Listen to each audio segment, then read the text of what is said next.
16வது அதிகாரம் 33வது வசனம். உலகத்தில் உங்களுக்கு உபத்திரம் உண்டு, ஆனாலும் திடன் கொள்ளுங்கள், நான் உலகத்தை ஜெயித்தேன்.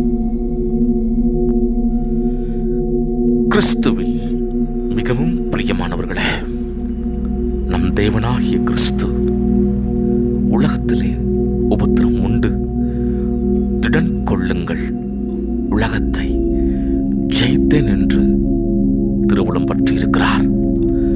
ஆம் பிரியமானவர்களே, நாம் வாழ்கின்ற இந்த வாழ்க்கையின் ஓட்டத்திலே ஒவ்வொரு நாளும் பலவிதமான சோதனையிலும் பலவிதமான கட்டுகளிலும் போராட்டங்களிலும் நாம் வாழ்ந்து வருகிறோம்.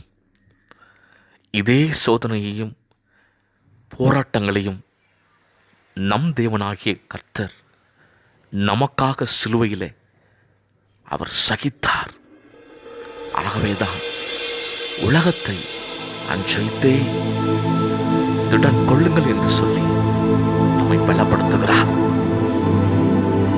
எனக்கன்பானவர்களே, யூதா கோத்திரத்தின் சிங்கம் சிலுவையில வெற்றி பெற்றது போல சிங்கத்தின் குட்டிகளாய் இருக்கிற நாமும் நிச்சயமாய் உலக சிற்றங்களுக்கும் உபத்திரவங்களுக்கும்